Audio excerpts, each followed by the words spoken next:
What's going on? It's just bullets, y'all. Hello.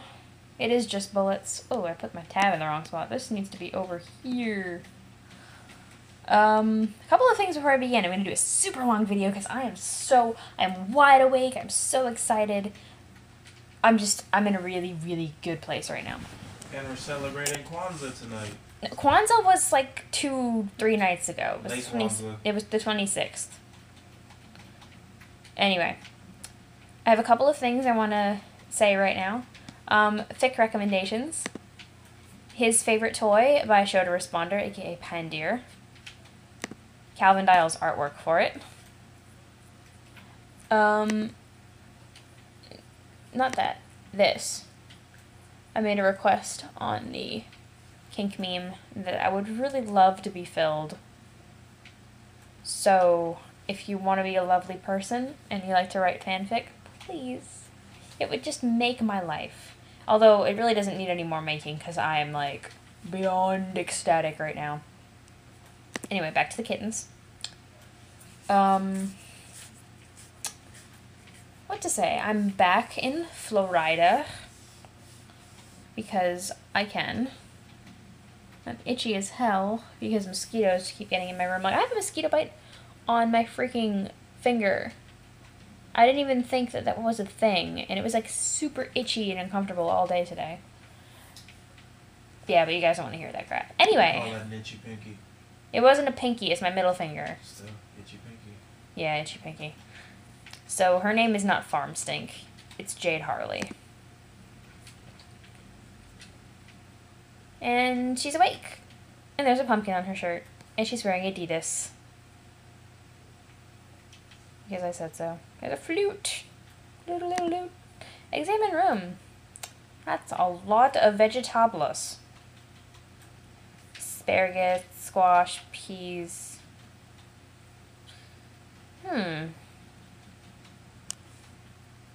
Handwriting is a little familiar. Your name is Jade. You have just woken from a restful nap, and as usual, you have no recollection of having fallen asleep. Narcoleptic Jade. Jade Harley. Narcolepsy. Yep. You have quite a number of interests, so many in fact you have trouble keeping track of them all, even with an assortment of colorful reminders on your fingers to help you sort out everything on your mind. Nevertheless, when you spend time in your garden atrium, the only thing on your mind is your deep passion for horticulture. It's 3 o'clock. What will you do? Play a silly flute refrain. Now in this, I need to figure out what buttons do what, because you kind of just smash on the keyboard and she makes noise.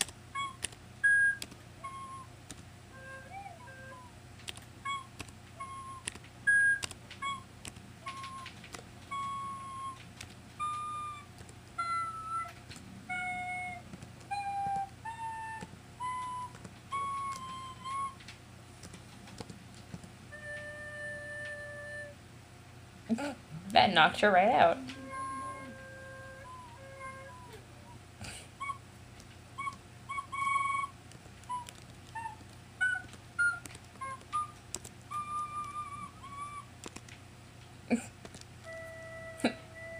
Press this button to fall asleep.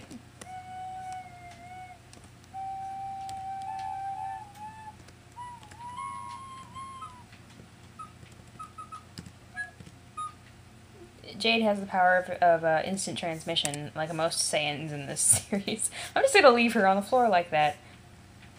Don't do anything funny with that flute now, Jade. We're not doing a reenactment of American Pie. I was gonna say I had noticed that her shirt changed emblems, and I spent a lot of time going back and forth marveling at what they changed to. Unfortunately, I know the answer now, but at the time I was very shocked and awed. Wow, you really suck at this thing. Maybe you should try playing an instrument you actually know how to play instead, like the one in your bedroom. Honestly, I have no idea where this flute even came from. Things seem to just appear and disappear around here all the time, especially to your unending chagrin, and any sort of large orange gourd that might be lying around. And that's why she grows so many. You consider throwing the flute down in disgust. Instead, you capsulog it. Yay! On second thought, it was a perfectly nice flute and there was no reason to take your frustration out on it. You just need some practice. But before you capture log the flute, you will need to set your fetch modus first. Jade, silly, how do you not have a set fetch modus? Set modus fetch. Yeah, I don't know what I was trying to say, like most of the time when I talk. See, that's why she grows so many, because they just keep vanishing. Set modus. We've got quite the colorful assortment of moduses. Modi. Yeah. Modus, modi. We have boggle. Boggle. Boggle.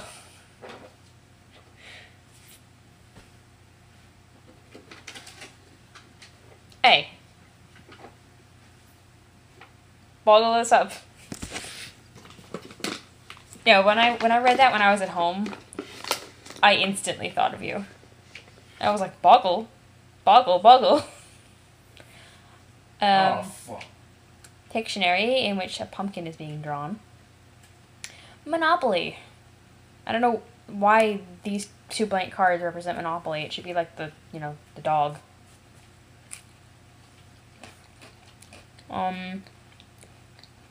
Yahtzee. Not to be confused with Ben Crenshaw. Crenshaw. What the fuck is his last name? Yahtzee. 0 punctuation. Clue. Connect 4. How does that even work? Jenga. Battleship. Ouija. Which, little trivia piece here. It should actually be pronounced Ouija, because the word comes from the French word for yes and the German word for yes. Most people pronounce it Ouija, though, which is Mario's brother, Luigi. That was a dry one. Guess Who? Operation. And Memory. Now, I just wonder how these... I can sort of understand how the boggle fetch modus works. Bets. Mainly because... letters, I guess? I mean... random assortment. Pictionary, I would like that as a fetch modus. It would be like a DS game, except better. Monopoly, that would take too long.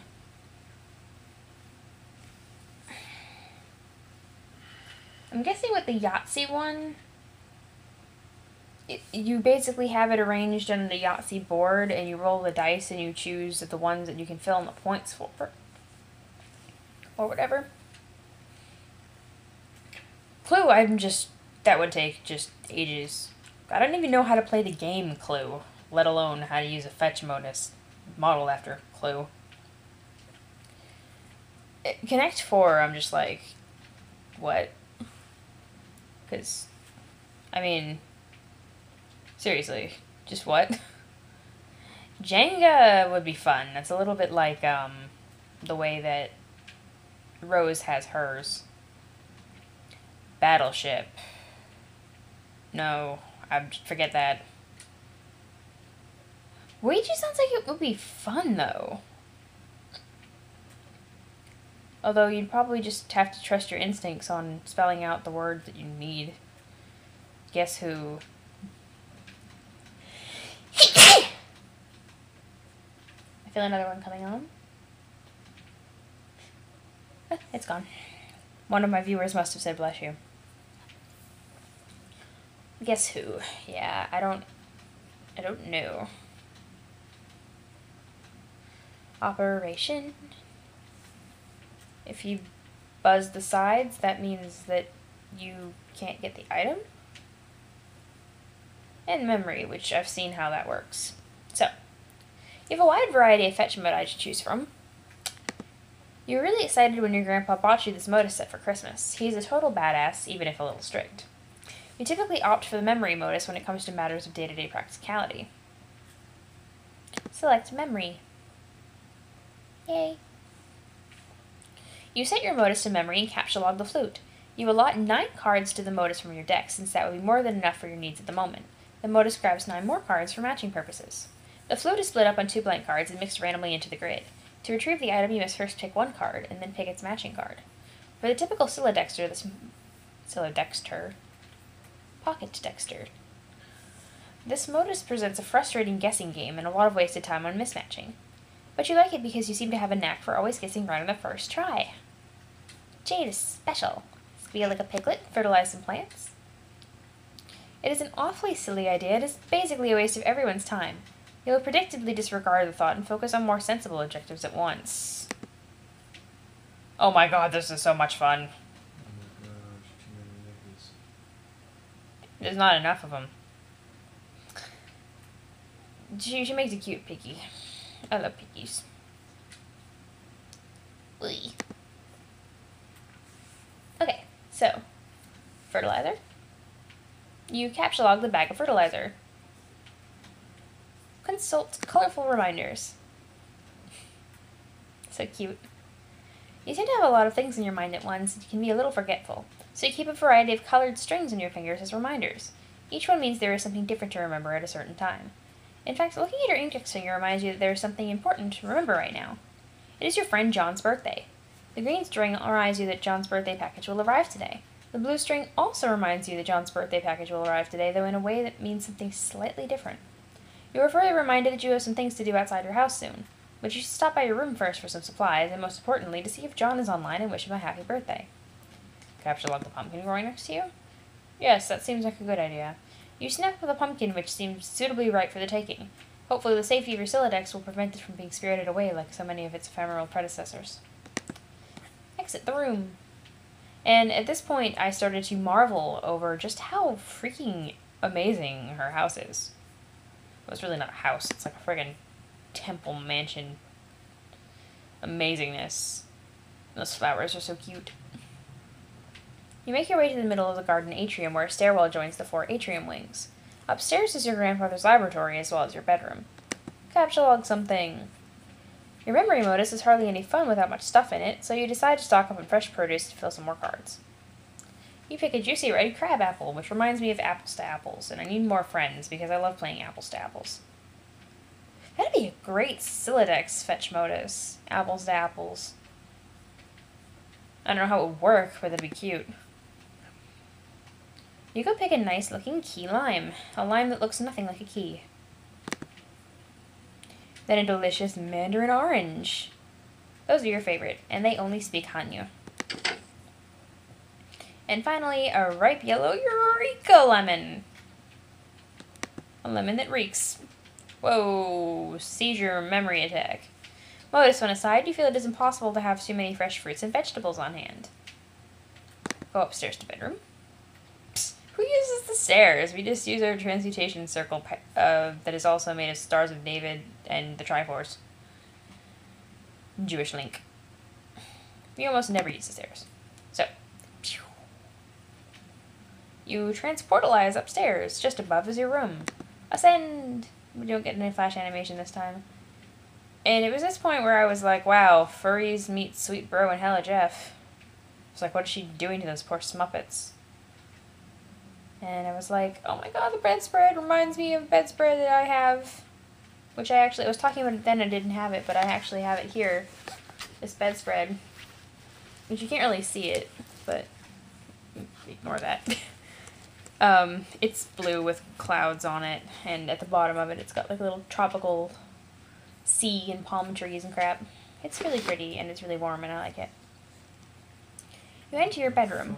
On this side of the room, you are immediately confronted with numerous artifacts highlighting your various interests. She has so much stuff.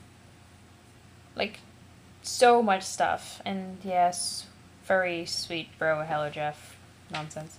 I like this art though, and I was trying to read this, but I could only read a couple characters on it. I like your chest too. You are an avid follower of cartoon shows of considerable nostalgic appeal. You have a profound zeal for marvelous, fantastical fauna of an anthropomorphological persuasion. You have an uncanny knack for nuclear physics, and not infrequently can be found dabbling in rather advanced gadgetry. You enjoy sporadic fits of narcolepsy. Your love of gardening transcends the glass confines of your atrium, and you are at times prone to patterns of precognitive prognostication. cognitive prognostication. You consider very briefly the question, what will you do? But you quickly realize this is only one half of your room, and is therefore host to only half of your interests to choose from. Fun fact, narcolepsy works a little bit different than is traditionally depicted, but of course, like a lot of things, like amnesia and whatnot, the trope is never really quite accurate to life. Narcolepsy, you literally fall into sleep state at random. You don't just nod off and like curl up or whatever. You could be in the middle of a conversation and your body just switches to sleep mode. And you just kind of fall over. I've seen videos of animals with narcolepsy, and one of them was really kind of sad because there were a couple times the dog was aware that it was falling asleep and would try to fight it, but it's a really overwhelming urge that you just cannot fight. I think it's fascinating. Explore the other half of your room. I hope that's not uranium. See, man throat chaps. Is her amp part of the wall? And then I noticed the guns, and I was like, dang, girl, you got some guns up in here. Over here, there are yet more articles of your aforementioned interest, and then some. Additional telltale signs of your enthusiasm for nostalgic television mingle with your assortment of game-hunting firearms. You are a skilled markswoman, though your crosshairs would never settle on an innocent creature, anthropomorphically persuaded or not. Or otherwise. Anthropomorphically. I add extra syllables because I really am bad at reading caps-locked words, which is terrible, I know. Your work table is littered with equipment to facilitate your tinkering. For you, experimentation is not a particularly exact science. It never is. And you lean heavily on sharp intuition for consistently and eerily optimal results. Nevertheless, you've still not been able to get that broad, flat gizmo there to work, which is a design you have borrowed from one of your grandpa's more mysterious inventions. You are a great admirer of his, and you are not alone. Your grandfather is a world-renowned explorer, naturalist, treasure hunter, archaeologist, scientist, adventurer, big game hunter, billionaire extraordinaire. He has taught you everything you know. But in spite of all his lessons, it is still difficult to escape his stern lectures when you are on the way out of the house to run your errands. He spends most of his time in the grand foyer, stewing in his own intensity and charisma. Well then. And I was also commenting on the fact that I would be knocking these downstairs or falling down the stairs myself frequently. So to curiosity, I mean, I commented on the amazingness of the bedspread just because I have a bedspread much like that, but that's the Skya son, right? And she has a bass guitar. I love the furry art. I'm pretty sure I know the artist in question. It looks very familiar. I had an ex-boyfriend who had was it Furry Week in Atlanta? He had a furry convention shirt that the art for that particular convention year was done by, I think, the same artist. They're extremely popular in the fandom. There will be a lot of furry talk where Jade is concerned, because while I'm not a furry, I draw a lot of furry artwork, mainly because I just fail at drawing people. I've dated a few furries. I'm very well aware of what goes on in the community. I just don't consider myself a part of it. I really make no effort to participate.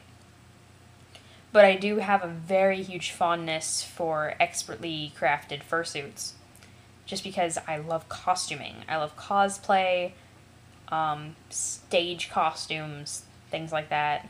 I just love the intricate making of costumes like that. And today will likely be no exception. Among the errands you have planned is to venture out to find your pet and best friend named Becquerel. This animal must be fed, and he will not be happy if he is not. And if he is not happy, then you will not be happy. But first you should really dig out your computer and say hi to John. Now, what will you do? Quickly retrieve firearms from wall. Aw, yeah. Is that a harpoon gun? Jeez, watch out. And her bedposts look like, totems. You equip your trusty hunting rifle. There would be hell to pay if Granddad caught you leaving the house without it. Jade Harley has the right to bear arms. I'm afraid. Wonder why the design of your shirt changed. There isn't much to wonder, really. You left the wardrobe afire on its randomization setting. I would love that. I have so many shirts.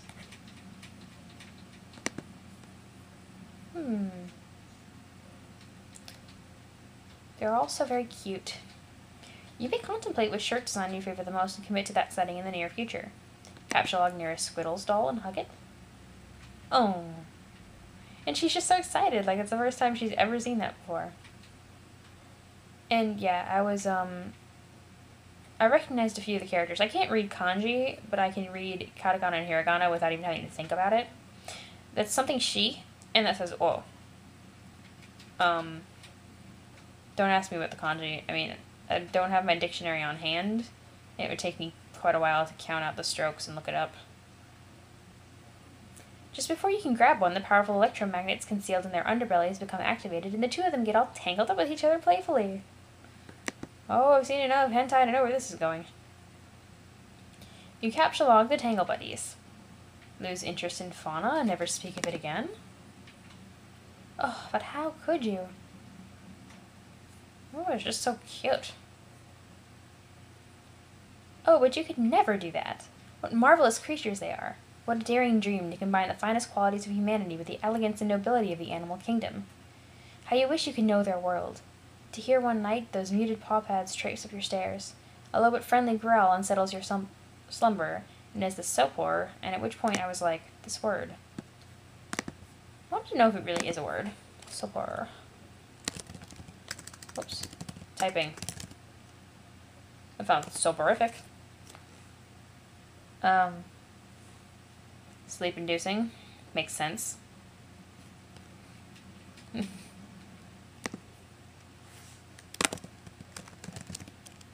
Might have helped if I wasn't on my thesaurus setting. Yeah. Interesting.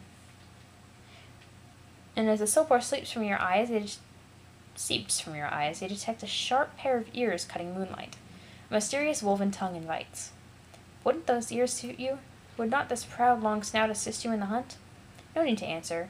Words slew from the busy mind like a useless dead membrane when mere visible sapience takes over. Something simpler is in charge right now. A force untouched by the concerns and burdens of the upright, that farcical yoke the bipedal toe. It now drives you through the midnight brush, your paws whisking through creepers, unearthing with each bolt stomp bright odors demanding investigation. But not for long, as you and your new friend must claim the night with piercing howls moonward. You eat a weird bug and don't even care. And I think at this point I commented that Jade's outlook is more distinctly originally furry than most furries. Because the general view on the furry fandom, when people ask me, oh, Skiwo, what is a furry? When they don't know what it is, I tell them quite simply, someone who identifies more with animals than with people. And this is pretty much precisely it. I mean, a lot of people tend to say, oh, well, that's just otherkin. Or, people who are just like, I'm really a blah, blah, blah. It's the desire to be both human and animal simultaneously. Or, more animal than human in a lot of cases. Because there are feral furs out there. A lot of people don't actually know that. But the term for a furry whose fursona is not an anthro is a feral fur. Honestly, though, like, most people are just like, oh, well, they wear fursuits and they doodle YIF all the time. And it's like, no, I know plenty of clean artists. I have no interest in YIF. It's just like, it doesn't do anything for me.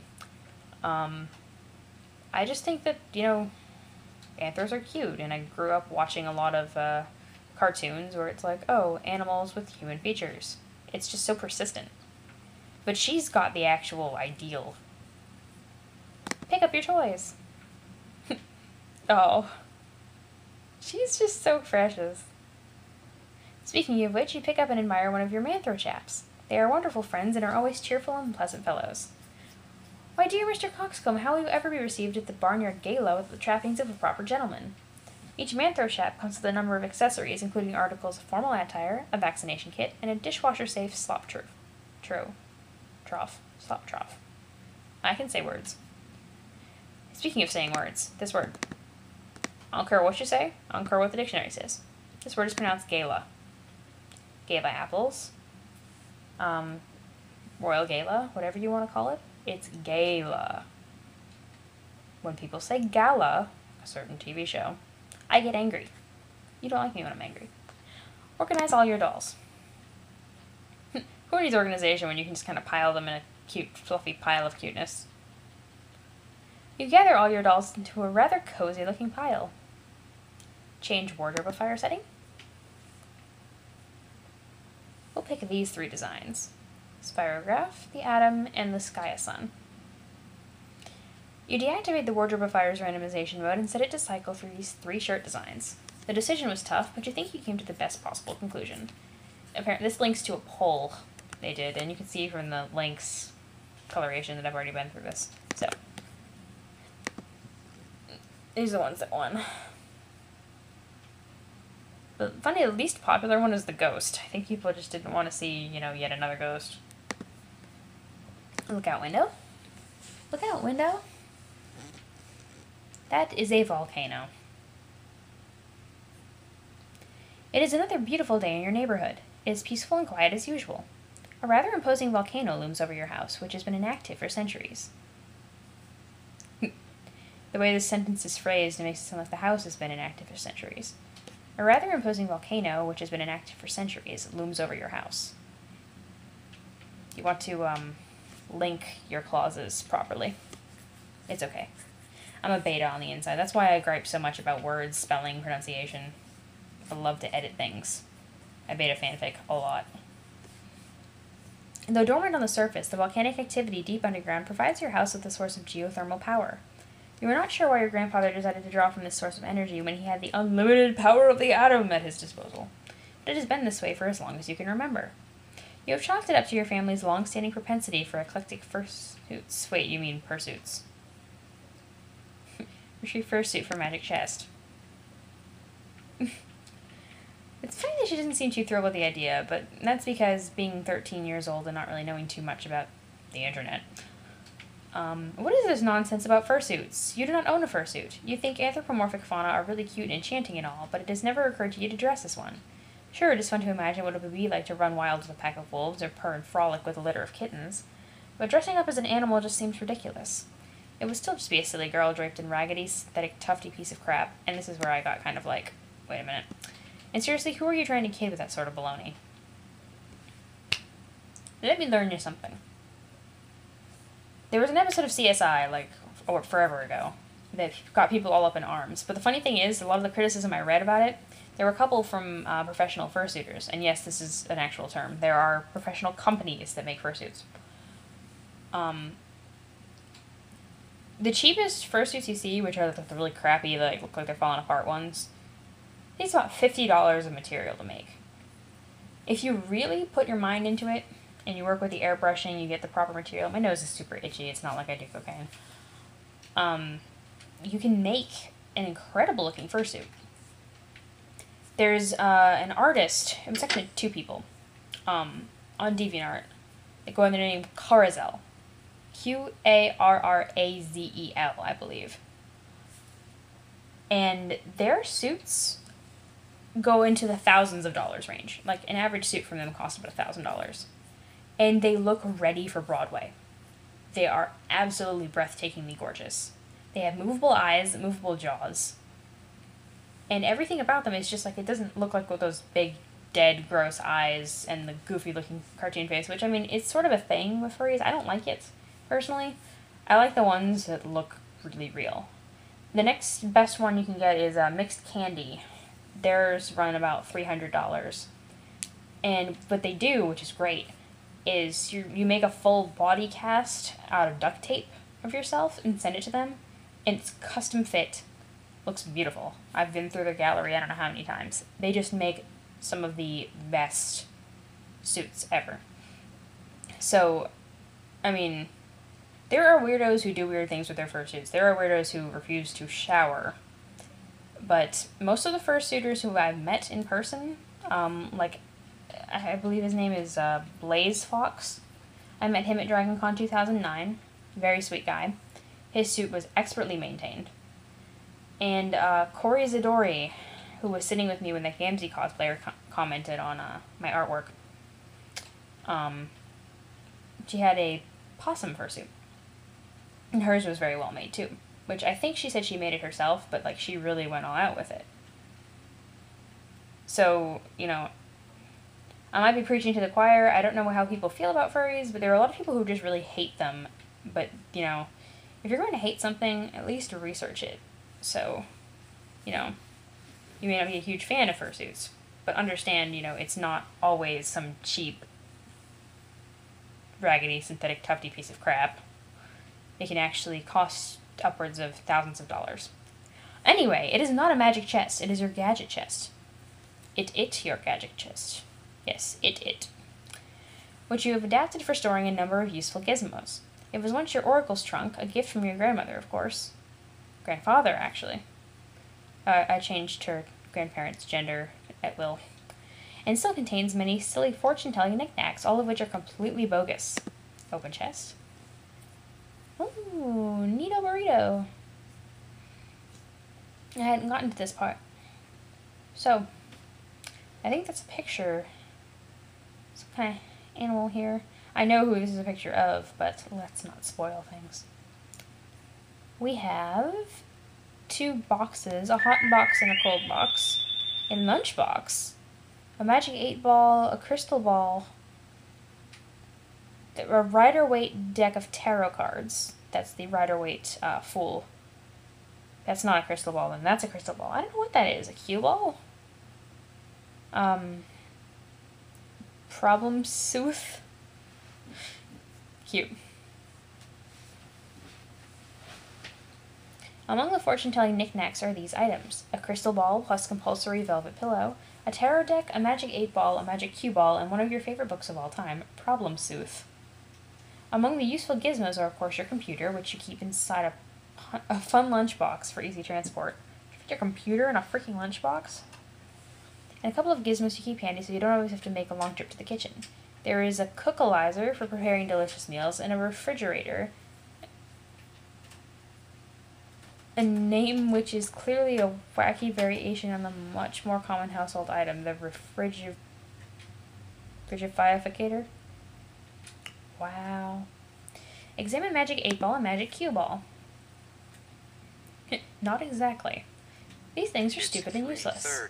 When the magic 8-ball isn't being frustratingly ambiguous, its forecast is always wrong. You have tested it numerous times with certain facts you know to be true. This is its reply when you ask if your friend John's birthday today. If it is your friend John's birthday today. See, stupid. It might not be exactly. Do we know anything about his birth? You guess maybe it could be used as a reverse prediction device and always trust the opposite of what it says. But that seems dumb to you. And anyway, the thing gives you a bad vibe. You might consider smashing it, but you are a little superstitious about whatever ominous consequences that might have, even if the occult talisman in question is a cheap piece of garbage. Well, don't let it leak. I used to have a magic 8-ball and it just leaked everywhere. The magic cue ball, on the other hand, is said to make predictions with alarming precision and specificity. Unfortunately, it lacks a portal on its surface that allows you to view the prediction. No, it's actually Remembrall. But you've already got that taken care of, so it's not going to glow red. You put both of these pieces of junk back in the box. Capsule log refrigerator. Da-da-da-da. You take the refrigerator. You might as well grab the cookalizer, too. No portable kitchen is complete without it. You take your lunch top, too, because obviously you're going to be using that pretty soon. Whoops, there goes your flute, but who cares? At least it landed in a nice spot. Feed your friend. Before you go out to feedback, you'll need to prepare a meal for him. You clear some space on your work table so you can set your refrigerator and cookalizer. I like the way she clears it. She hops on the table and literally kicks everything off. Stuff must be heavy, though. Ooh, which one? A lime? And a coconut? Oh, nope. Just for fun, Jade allows you to take a stab at matching the cards to use the gizmos. It doesn't present much of a challenge for her, so she figures she might as well step aside, while providing a few generous hints. No, no. Warmer. Warmer. Cooler. Cooler. Cold. Warmer. Yes. No. Cold. Ice cold. Warmer. Warmer. What's a heat line? You have selected the heat line. Way to go. Try again. I wish I could play. Derp. Much better. Hot. Wait. No. Cold. Really cold. Frozen fucking tundra. Take another crack at this. Congratulations, you advanced your matching skills to the new level. Yukon Hero. Legacy of the Frostbite Amputee. Jade is beginning to regret breaking the fourth wall for this ill-advised escapade. Okay, one more time. She's like, I am the only one who gets to do that. If it were known in advance how terrible you were going to be at this matching game, the author might have given second thought to preparing this cool interactive Flash application. Look at all these fruits on the loose. Good luck trying to settle them down. That's not very interactive. I wanted to play. You just deploy the gadgets yourself. Stick fruits in the refrigerator to keep them fresh. These fruits are unlikely to become less impudent anytime soon, regardless of where they are stored, but you stick them in anyway. Oh, play on words. You take a look at the refrigerator's rotary interface. You wonder what he is in the mood for today. Press the steak button, because what dog doesn't like steak? Okay, well, it's a rotary dial, so there are no buttons to press, but whatever, that doesn't really matter. You dial up a thick T-bone steak, for which you are sure Becquerel is in the mood for, because he is in the mood for steak every day and is never in the mood for anything else. He's a dog. But he does like his steak well cooked. Although dogs are slightly more omnivorous than we give them credit for. Thaw, cook, irradiate, explode. Doesn't really give you much room for error there. Lightly irradiate steak.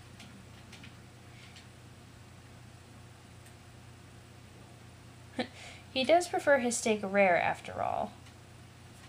What? You just said he liked his steak well cooked. Rare is not really well cooked, and trust me, I know. I eat my steak practically like sashimi level raw. I love really, really, really rare to the point of like could kill you steak. But you will not dignify the thought of turning the knob much further because you are not retarded. I don't know. Should you be feeding your dog irradiated steak? You catalog the irradiated steak and save it for your trip outside. You probably shouldn't waste much more time. You wouldn't want all those nice depleted steak isotopes to settle down.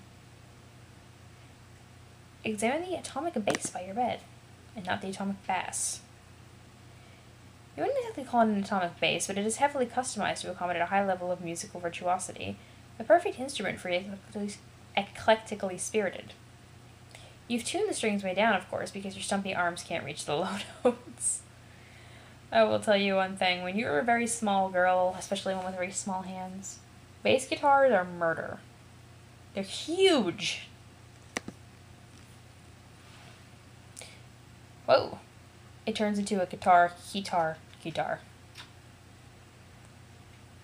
You switch your eclectic bass to its advanced setting, but you probably switch it back since obviously it's too complicated to play in person like this. The default setting is your preferred mode for casual jamming. And since you can't possibly waste enough time playing music, casually jam is exactly what you're going to do. Play a hauntingly relaxing bass line.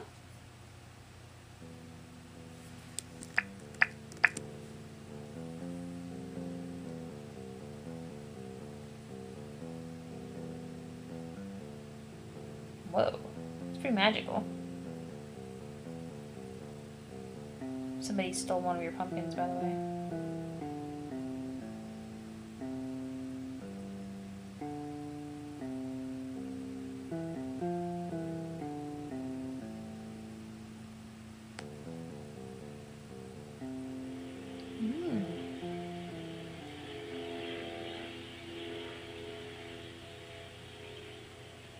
Incoming mail?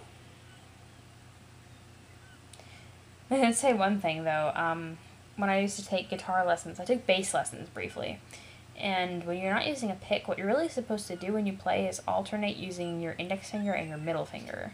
And sometimes your thumb if you need to do the low ones. So.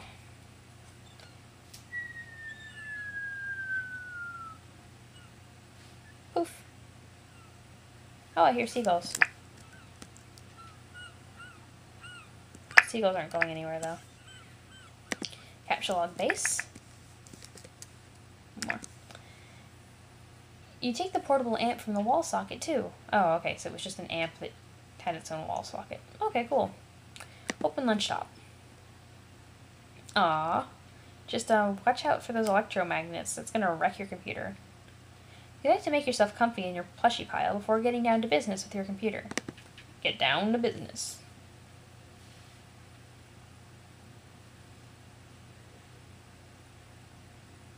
Okay, now you're just showing off.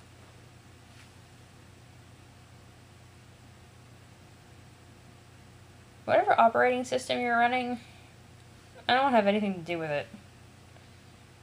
I'm having a seizure just looking at it. Activate Pester Chum.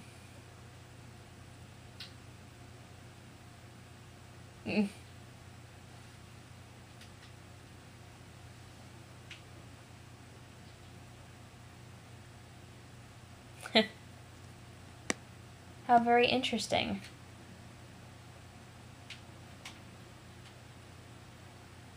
She seems to know some people. If I wanted to spoils, I could say who several of these are. Hey look, John is online. Hooray! Also, it looks like Dave pestered you about something yesterday, but you missed it. Pester John. Pester John an animal, much shinier. Garden Gnostic, GG, bleh. Began pestering ectobiologist EB at 2009-04-13-1234. Hi, happy birthday, John. Heart. You greet John, but he does not respond. He is undoubtedly gallivanting around his house in a state of barely restrained birthday mirth. He may also be retrieving the 2 packages and the 2 envelopes which you are certain came in the mail for him earlier. You will wait a little while and see if he returns before you head out. Okay, slight spoils. I mean, I figured this out a little bit later, but I know where everybody lives, basically. It said that Rose lives in New York. Dave lives in Texas. And John lives in Washington. So going by the time zones,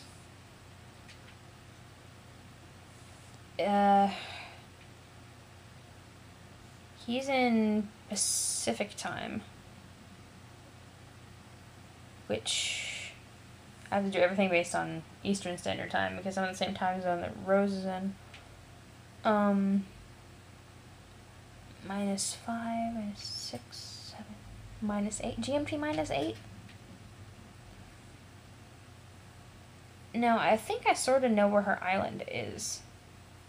But 12:34, it's 4 hours, 4.5 hours off of Pacific time.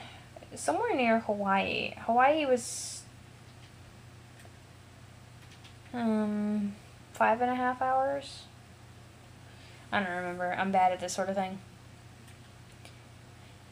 Let's see. See if Dave left you a sweet new rap. Turntide Godhead, TG, began pestering Garden Gnostics, GG, at 2009-04-12-2314. Hey. Oh, you're asleep again, aren't you? Or do you even know if you are? I still don't know how that works. True narcolepsy. Not even realizing that you fell asleep. Let's see. It does not appear so, but you just never know with that crazy and cool guy. So cool.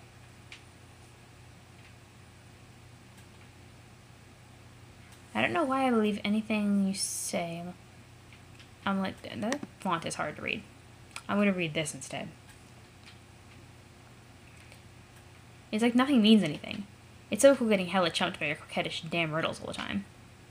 I don't know why I believe anything you say. I'm like the Grand Marshal of gross chumpage, waving around my faggoty chump ductor baton.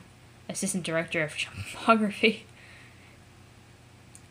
It's just really hard to say. To read. Blah. Celebrated author Ernest Chumpingway. Wait, weak. Chumplestiltskin. Chumple dipshit. Yeah. You're asleep, yes, no? ASL? S equals species. Baboon. Kangaroo rat. If kangaroo rat, you have twice, please. Okay, well, you're not saying anything, so I guess whether you're non-awake or unasleep or whatever, you're just not around and wasting good material. Even worse, I'm wasting a killer persona here. Like, I don't know, like a wide-open V-shaped leotard and a fuck ton of body paint, some, like, sinewy, back-arching Cirque du Soleil-looking motherfucker, always low to the ground, getting a good prowl on. Like I dropped my keys in the dark, nimble as son of a bitch who had the gumption to glue a nasty pair of latex cat lips to his face. For a reason that wasn't a joke. Jade, hey. Where are you? Seriously, I'm sitting here tonight with a fucking bag of kibble jacked open on my lap, primed for a goddamn bear. And you're gone. By the way, my name is Aquete Permusk. Hardest and buttock in the jungle. Tempered steel. Hey, I just wanted to give you this remix I finished. Here. Turntech Godhead, TG, sent Garden Gnostic, GG file, Explore Remix on MP3. So yeah. You don't have to respond to any of that, by the way. I'll probably forget half the shit I said anyway. Talk to you tomorrow. Open fresh jams. Let's listen to some music. Ooh. I can play musics.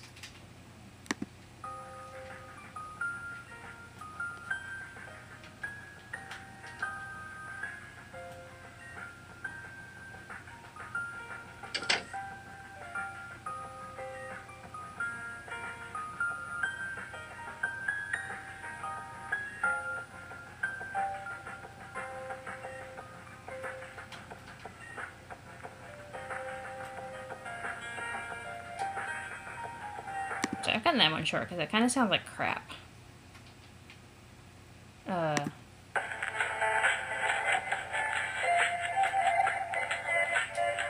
That's killing my ears.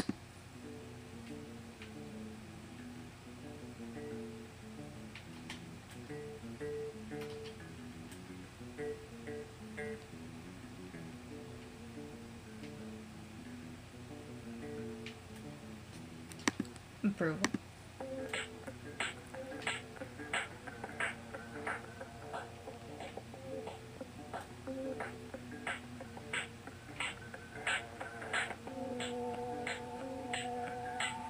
That's not bad.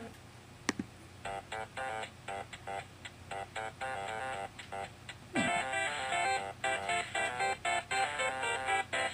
8-bit, that's my jam.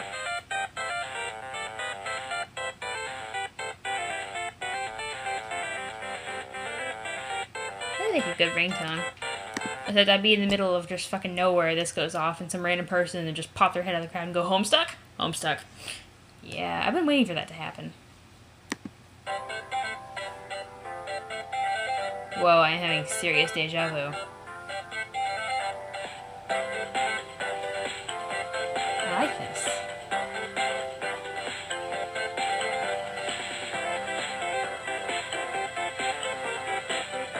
I'm all over this.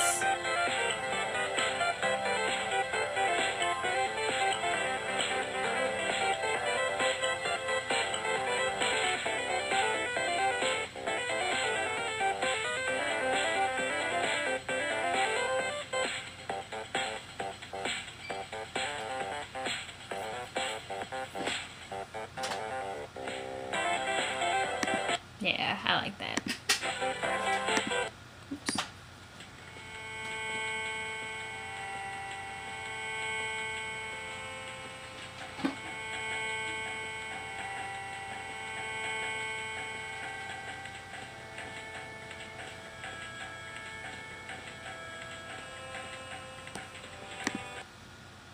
Okay, I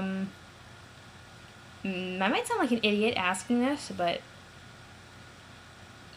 is Dave supposed to be good at what he does? Because everything that's been marked with his symbol-y thingy doesn't really enthuse me. Crystallanthemums.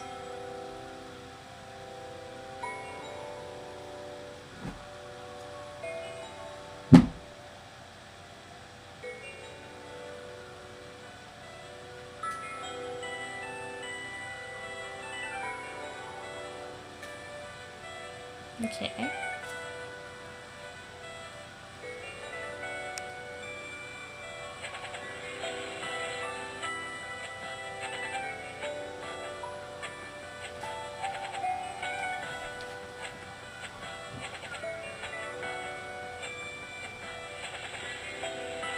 Okay, that one's not bad.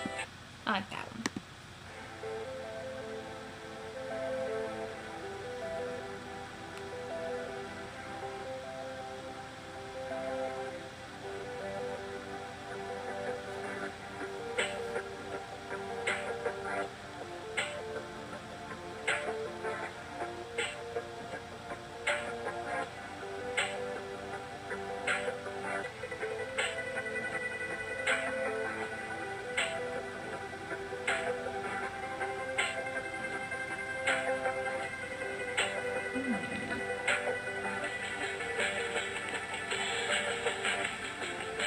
I guess his later works get a little bit better, because these are positively awful.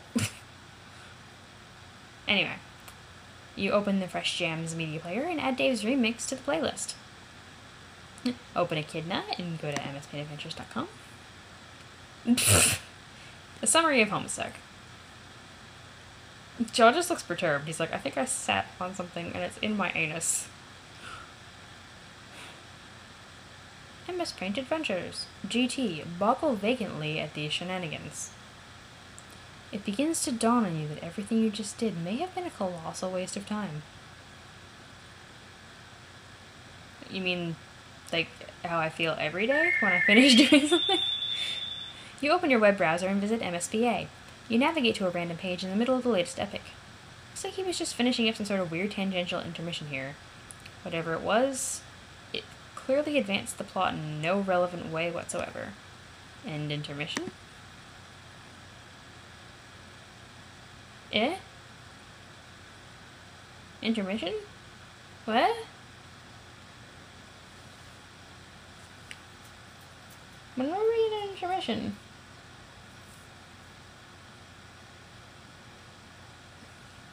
Well, I guess there was no opening act shenanigans, but I don't know. This doesn't really strike me as an intermission. More like a linking act. It was like Act 2, Scene 2, or something. I'm going to stop it here, even though it's not a full hour. And because I have no idea, like, this is a nice ending spot. Let's go with this.